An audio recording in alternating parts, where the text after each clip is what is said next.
Olá, pessoal, tudo bom?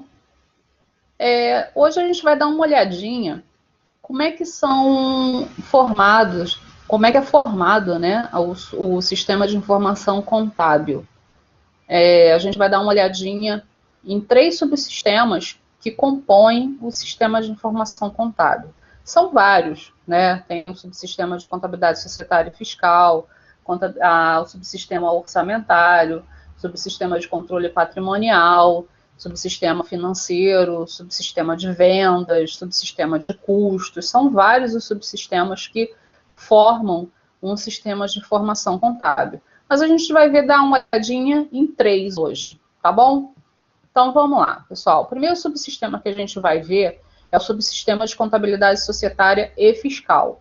Esse subsistema, ele tem vários outros nomes. Pode ser sistema de contabilidade geral, pode ser subsistema contábil e fiscal, tá? E ele é o coração do sistema de informação contábil. Por que ele é o coração? Porque parte dele todas as informações, todos os dados que são compartilhados com os outros subsistemas, tá? Então, por isso que ele é o coração do sistema de informação contábil. Esse subsistema tem o objetivo, um dos objetivos, nossa, que horror, hein? Um dos objetivos desse subsistema é a própria criação e estruturação da base de dados e informações para atender todos os outros subsistemas, né?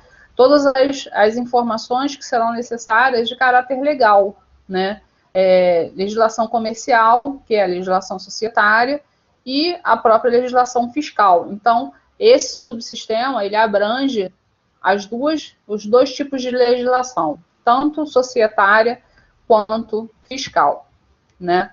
E esse subsistema ele tem algumas funções, alguns atributos, algumas funcionalidades, né, que a gente vai dar uma olhada agora, que é justamente o quê? Administrar, tá, gente? Administrar todo o fluxo geral de informações da contabilidade. Como eu falei, esse é o banco geral de todos os subsistemas.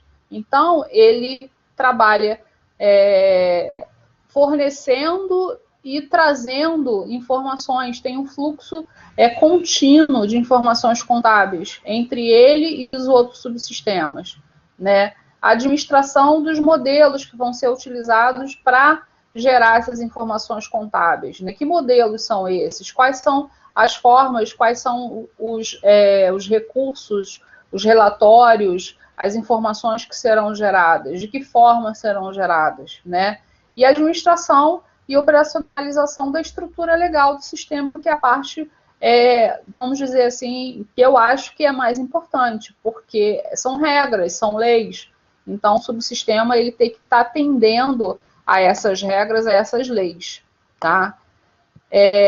Funções também, atributos, continuando, desse subsistema, são contidas através da organização do processo de integração com os demais subsistemas, né? Então, isso precisa ser uma forma organizada, como é que esse fluxo vai funcionar, essa integração com os outros subsistemas, e a própria conciliação contábil, né? Então, tanto o subsistema contábil quanto o subsistema fiscal, que basicamente é um só, eles trabalham com a mesma metodologia. Que metodologia é essa? É a conciliação contábil, é o lançamento contábil. E de que forma? Método das partidas dobradas, né? Lembra do Luca Pacioli? Né? Então, ele que criou, era um aritmético, né? Na antiguidade, ele criou essa metodologia que foi o método das partidas dobradas, sempre para um débito vai ter um crédito, ou vários débitos ou vários créditos, mas o valor, o montante, ele tem que fechar, ele tem que bater. Tanto o valor do débito tem que ser o somatório do valor do crédito, né? Então, isso aí é muito importante com relação a essa questão da conciliação contábil, tá? E esse subsistema, ele tem que ter várias operacionalidades, né? as principais operacionalidades desse subsistema, o subsistema tem que ser flexível, tem que ser íntegro, as informações têm que ser confiáveis, né? Ele tem que ser parametrizado da forma correta, principalmente através das leis, das legislações vigentes, né? Consolidar os balanços, as demonstrações, né? Gerar vários relatórios. A própria demonstração é um relatório que é obrigatório, né? De acordo com a contabilidade, mas ele pode também ser emitido em qualquer momento para fins gerenciais. Lançamentos automáticos, o sistema ele deve prever fazer esses lançamentos, abertura e a formatação de contas,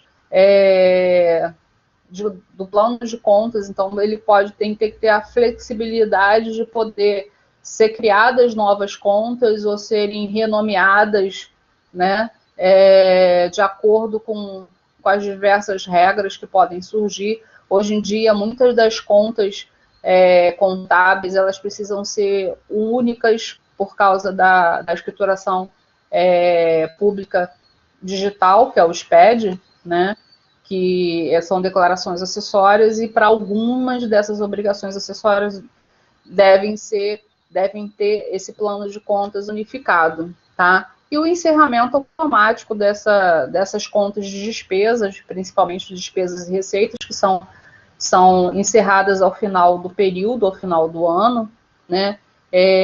Para poder isso ser automático, senão não tem porquê de ter o sistema, né? O sistema ele tem que ajudar, ele tem que auxiliar, né? Ele tem que estar reduzindo tempo e trabalho. E alguns dos relatórios que são gerados por esse sistema, que são inúmeros, né? Eu trouxe aqui só alguns, a própria despesa por departamento, receita por centro de lucro, receitas por produtos. Você pode conseguir tirar um relatório das receitas totais, mas você quer, por cada produto que foi vendido, né, o que ele está agregando, você quer fazer uma análise. O livro diário, o livro razão, o plano de contas mesmo, com os saldos, né?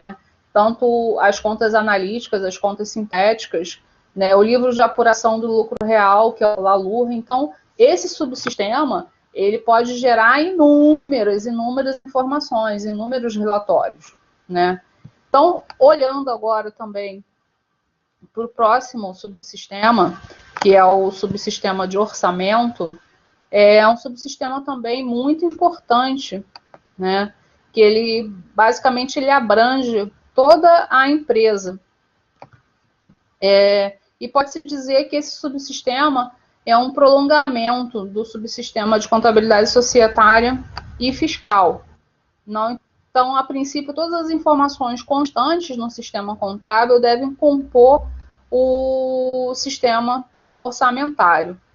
Por que isso, gente? É uma informação muito importante que o sistema contábil tem, o que realmente está sendo comprado, o que está sendo pago, o que está sendo vendido. E para o subsistema orçamentário, isso é muito importante, tá? Porque ele precisa analisar as variações, né? Então, o sistema orçamentário ele é bastante simples, tá? Já que ele reproduz a estrutura do sistema de contabilidade geral, né? A mesma estrutura para os dois sistemas. E o motivo básico para isso é a necessidade do aspecto de controle do sistema orçamentário, que é a análise das variações, tá? E para executar essa análise, é necessário o confronto dos dados orçados com os dados reais, e que esses dados reais estão na contabilidade geral, né? Então, só tentando ser mais simples, o subsistema de orçamento, ele está inserindo informações do orçamento que foram feitos, diversos orçamentos por área, para a empresa toda, o que vai ser vendido, o que vai ser gasto por determinado produto ou por determinada área, o marketing da empresa, quais vão ser os gastos dessa área. Então, para que haja uma análise desse orçamento, a gente precisa saber também o que aconteceu realmente dentro da empresa. E essas informações reais, elas são obtidas através do subsistema de contabilidade societária e fiscal. Então, por isso que o subsistema de orçamento, ele está intimamente ligado ao subsistema contábil fiscal, tá? É porque ele vai buscar sempre informações para poder fazer essas análises dessas variações dentro do subsistema contábil. E o objetivo básico desse subsistema de informações de orçamento é justamente cumprir o plano orçamentário. Então, existiu um plano orçamentário que é sempre feito com antecedência, né, que decorre do plano operacional e abrange, né, exige a participação de várias situações, como a análise do ambiente, a leitura e a construção de cenários, definição de objetivos gerais e departamentais para o próximo ano. Então, sempre é feito, desculpa, gente, sempre é feito uma análise de como é que está o ambiente em que a empresa está inserida, como é que está o mercado, como é que estão os concorrentes. O momento exige que seja feita novos investimentos. Qual o cenário, né? Quais são os cenários possíveis? Então, essa leitura de cenários, essa construção de cenários, são cenários de diversas leituras, né? Então, pessimista, ou intermediário, ou bastante positivo, né? Então, você pode fazer diversas leituras em cima desse plano.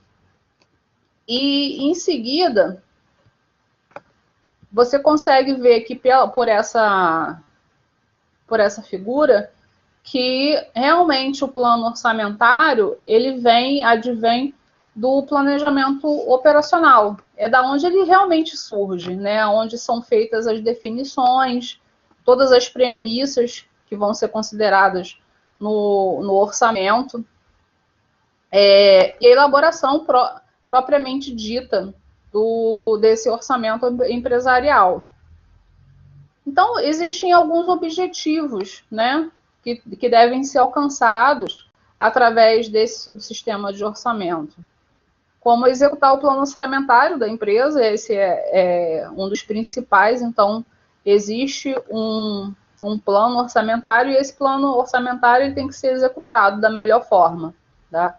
Pré-orçar e orçar o que deve acontecer. Então, todos os acontecimentos, todos os gastos, todas as receitas, todos os investimentos, todos os financiamentos devem ser previstos, devem ser orçados. Administrar as responsabilidades e a integração das informações. Então, os diversos setores, eles têm que se comunicar. Então, devem haver responsabilidades para que essa informação flua, né? Que essa informação chegue ao sistema para ele poder ter base para poder fazer essa análise das variações. Programar, calcular, contabilizar todos os dados orçados. Então, tem que ser um objetivo do sistema fazer isso tudo e efetuar mesmo o controle orçamentário, tá? E a gente precisa muito também de um administrador que esteja intimamente ligado com esse subsistema, porque ele tem atributos, né? Ele precisa ter um controle, ele precisa ser o receptor, né? O responsável por esse subsistema para que ele funcione da forma adequada. Então, o que ele deve fazer, gente, esse administrador, esse gestor desse subsistema? Ele tem que estruturar todas as fases do processo orçamentário, né? Elaborar o cronograma, porque dependendo do investimento, dependendo do financiamento, ele não é pelo ano inteiro, ele não vai ser necessário ser efetuado o ano inteiro, então é só um período, 2, 3 meses, 6 meses. Então, elaborar esse cronograma, definir os procedimentos, as responsabilidades, as tarefas a serem executadas dentro de todo o processo. Então, é ele que define incorporar também os objetivos da alta administração no programa orçamentário. Então, a alta administração é que dá o caminho a ser triado, né? Se a empresa ela pretende crescer, se ela pretende ampliar. Então, essas definições da alta administração, do alto escalão, precisam ser colocados dentro do plano orçamentário, né? Então, precisa incorporar esses objetivos dentro do plano orçamentário. E as principais funções desse administrador também é justamente definir a metodologia do orçamento, dos critérios que vão ser adotados para inserir os dados orçamentários no sistema de informação, revisar os conceitos de classificação das despesas, das receitas, como o plano orçamentário ele tem várias peças orçamentárias que basicamente de acordo com os setores que vão ser afetados, esses orçamentos, então precisa estar sempre sendo revisada se o custo, se a despesa, se a receita está sendo alocada para o centro de custo correto, tá? E precisa ser revisado, né, elaborando o manual de contabilização dessas despesas, dessas receitas, né, porque as pessoas envolvidas, os usuários envolvidos nessa fase, eles precisam ter muito bem, serem muito bem informados, né, quanto à contabilização dessas despesas, dessas receitas. E definir os métodos e critérios de valorização, né, como é que vai ser valorizado cada produto, se vai ter influência de outras moedas, né? Se vai ter influência do dólar, do euro, né? Como é que vai ser o procedimento de valorização dessas despesas ou dessas receitas, né? E os principais atributos e funções desse subsistema de orçamento, né, é justamente a análise dessas variações orçamentárias, né, entre o orçado e o real, a verificação das responsabilidades, a identificação dos ajustes necessários e relatórios mensais de avaliação orçamentária. Então, basicamente, os atributos e funções desse subsistema estar sempre analisando o que foi realmente orçado e justamente se está sendo atingido através do real, se está sempre bem próximo o que foi orçado do real. Se estiver abaixo, ok, beleza, tranquilo, está se gastando menos, isso em termos de custo, né, em termos de despesa. Agora, em termos de receita, também não pode ser considerado uma coisa positiva, né? O positivo é sempre que seja acima do que foi orçado, né? Mas se estiver ali sempre justinho, o que foi orçado com real, é tranquilo. Então, você realmente fez um orçamento que está se chegando nos dias atuais, está se concretizando, né? Vamos dizer assim. E essa análise é muito importante para saber se, de repente, determinada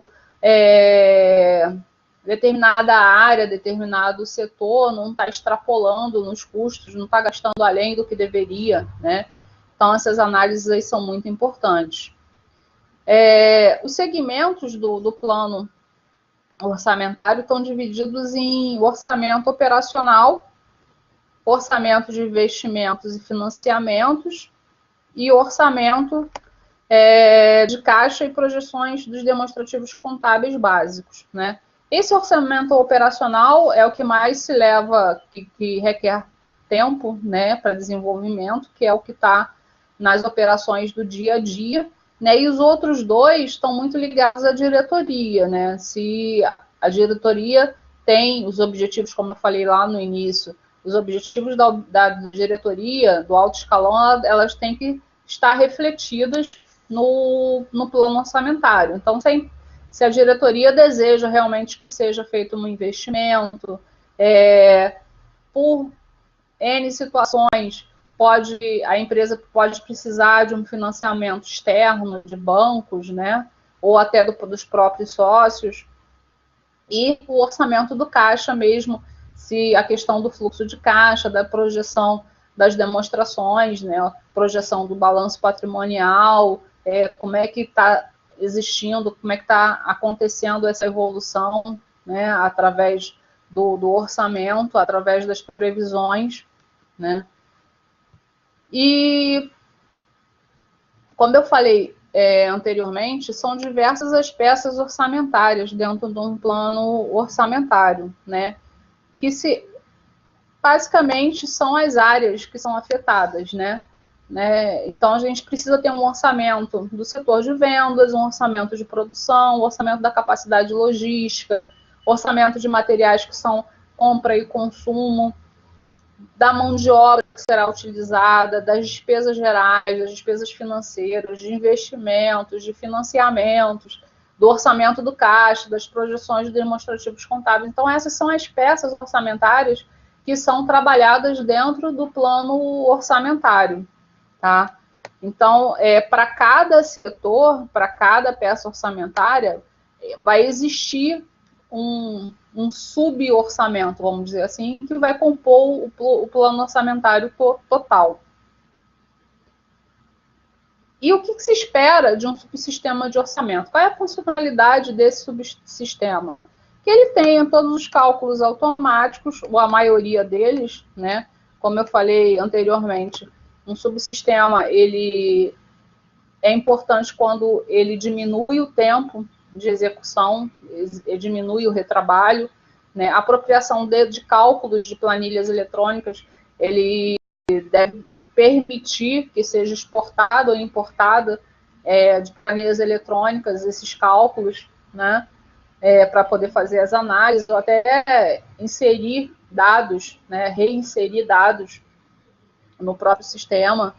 Lançamentos orçamentários automáticos, lançamentos em contas sintéticas, porque às vezes você não precisa lançar em contas analíticas, às vezes por serem valores que não são substanciais, então você pode lançar numa conta sintética, então o sistema ele precisa ter essa funcionalidade, né? O procedimento de corte, que seria você poder cortar um período de tempo, né? Eu quero um relatório que seja do dia 20 de um mês até o dia 19 do mês seguinte, né? Então ele tem que permitir também essa funcionalidade.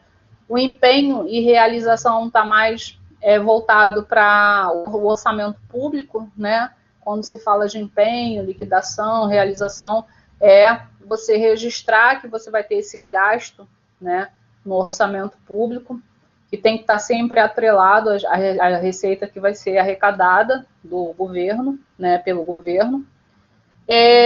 O orçamento ajustado, né, o forecast, porque existe o budget, que é o orçamento inicial que é feito, e depois, por N situações, você precisa fazer ajustes nesse orçamento, que é chamado forecast, né? É justamente você ajustar, vamos dizer que a inflação deu um boom, os juros aumentaram, então você precisou, os fornecedores aumentaram o preço e você precisa fazer um ajuste no orçamento que você planejou. Então, esse ajuste é justamente o forecast.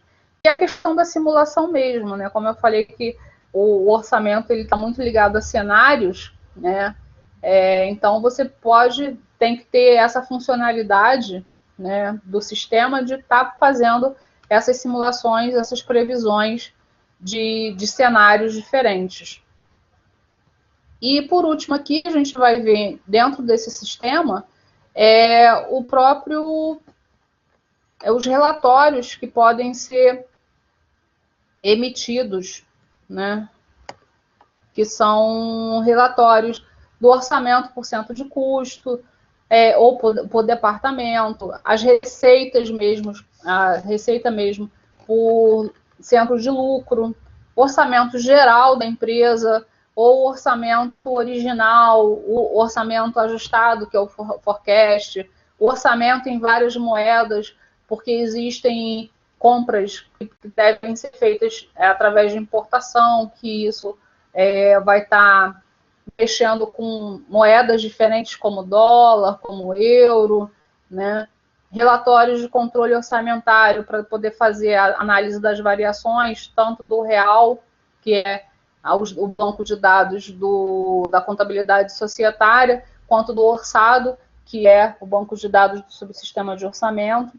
Planejamento, simulação de resultados, avaliação de projetos, investimentos, são vários os relatórios que podem ser evidenciados aqui no subsistema de orçamento, né? E por último, agora a gente vai ver o subsistema de informação de controle patrimonial, tá? Que o nome nada mais, nada menos já indica que é o controle do patrimônio da empresa, mas não do patrimônio total, e sim do patrimônio do ativo fixo, né? Então, esse subsistema tem sido necessário devido à grande quantidade de itens que são comprados para ativos imobilizados e ativos intangíveis, né? Os ativos imobilizados são os ativos tangíveis, que possuem corpo, né, que tem matéria, e os intangíveis são os que não possuem matéria, como a marca, como a patente, como o fundo de comércio. E principalmente os imobilizados, eles devem ser controlados dentro da empresa, tá? Então, como é que deve ser esse controle? O subsistema, ele tem vários objetivos, né? Esse subsistema de controle patrimonial. Justamente assegurar o controle físico e escritural de todos os itens considerados como ativos fixos dentro da empresa. Então, todos os maquinários, todos os computadores e periféricos, todos os móveis, todos os imóveis. Então, todos esses itens que são considerados ativos fixos, né, eles têm que ser controlados, né?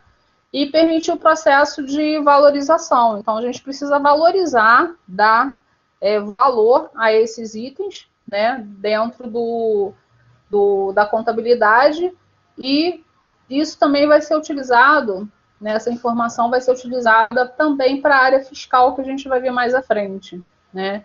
E fazer todo o gerenciamento desse ativo fixo.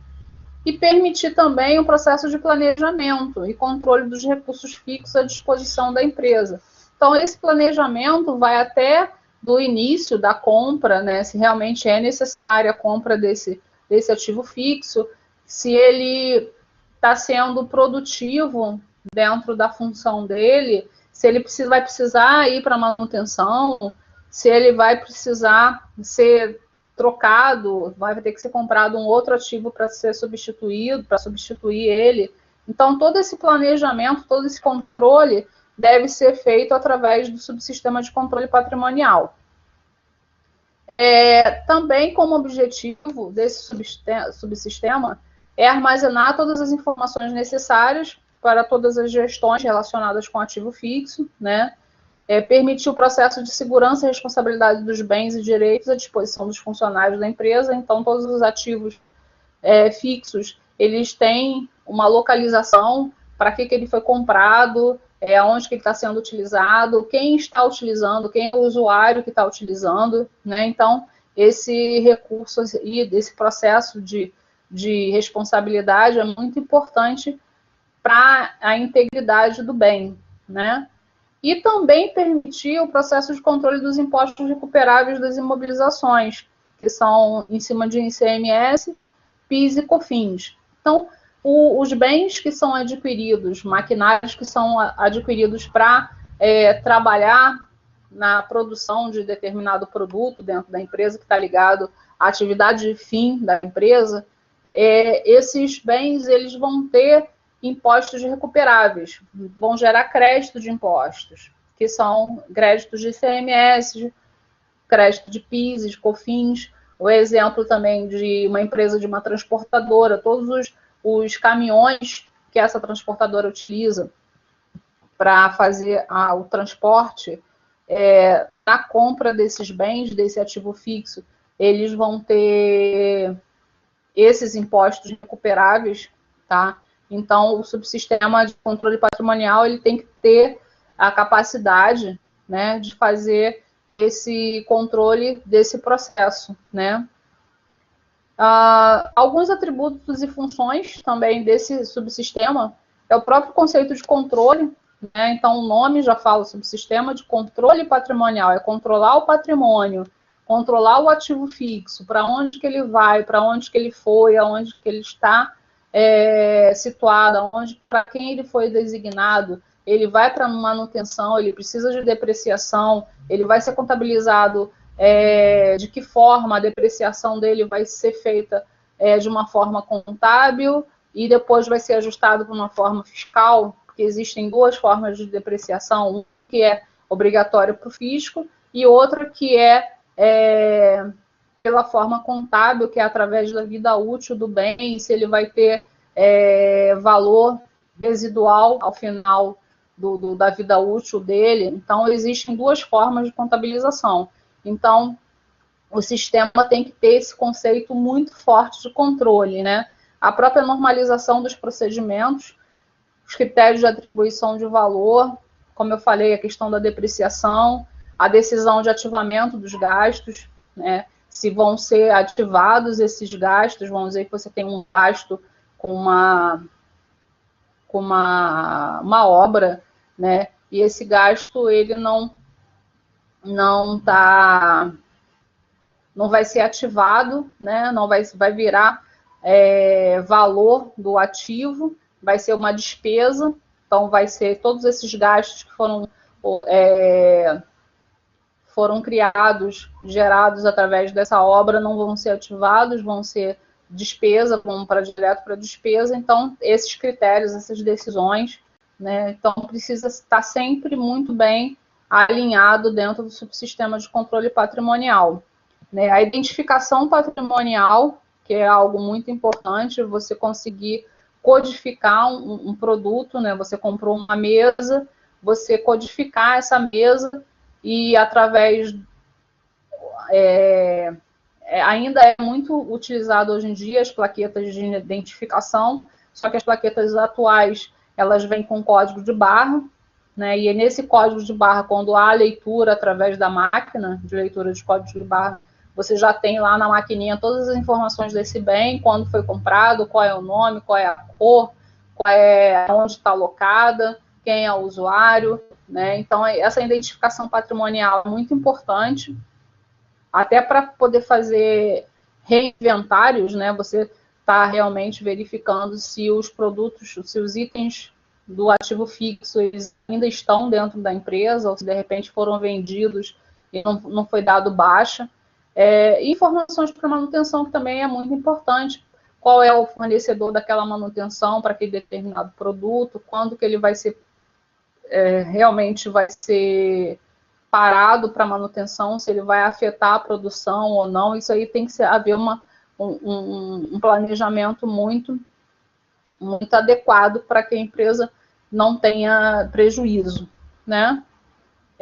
Operacionalidade desse subsistema é basicamente o controle patrimonial com bancos de dados, módulos de cálculo de atualização, módulo de previsão, reavaliação, incorporação, valor único dos bens e direitos, apuração e controle dos créditos fiscais. Então, esse bem ele está sempre sendo reavaliado também, através da perda ao longo do tempo. Então, o subsistema ele tem que ter essa operacionalidade de poder fazer essa reavaliação do valor desse patrimônio, fazer o crédito, apurar, né, controlar os créditos dos impostos, né? Então, através aqui dos relatórios que vocês vão estar olhando aqui agora, vendo, o CIAP é um controle do crédito do ICMS do ativo permanente, que é um relatório que basicamente é obrigatório o sistema ter, tá? Porque esse é um relatório que se controla todos os créditos de ICMS em cima dos bens que foram adquiridos, né? E esses créditos, eles têm um período de apropriação, né? Então, ele não pode ser totalmente apropriado de uma vez só, né? Então, ele tem um período de 48 meses e ele vai ser apropriado uma parcela de 1,48 avos, né, por mês. Então, isso aí tem que ser um controle muito justo, né, muito afinado para que não saia das regras da legislação, né? E outros relatórios que são gerados são aquisições, entradas, baixas, né, quando existe a perda de um bem, né, que pode acontecer do bem não valer mais nada, você não conseguir vender, ou até a baixa do bem através da venda, né? Vamos dizer que um carro, depois de 10 anos, a empresa queira vender, ele vai ter um valor de venda, né? De compra ainda. Então, você vai poder baixar esse bem e vai ter um ganho ou vai ter uma perda nessa venda. A depreciação do mês por cento de custo, pelo produto em si, né? Perdas por desvalorização. Então, são vários os relatórios que são evidenciados, né? Que são gerados dentro do subsistema de controle patrimonial, né? Todas essas referências aqui foram através dos livros do Padovese, né? Contabilidade gerencial e sistema de informações contábeis, e espero que tenha ajudado aí esclarecendo qualquer dúvida que tenha havido aí na leitura prévia do assunto. E espero que sempre que precisar vocês revejam o vídeo, né, para estar auxiliando aí a tirar as dúvidas. Tá bom? Bons estudos a todos. Abraços. Tchau, tchau.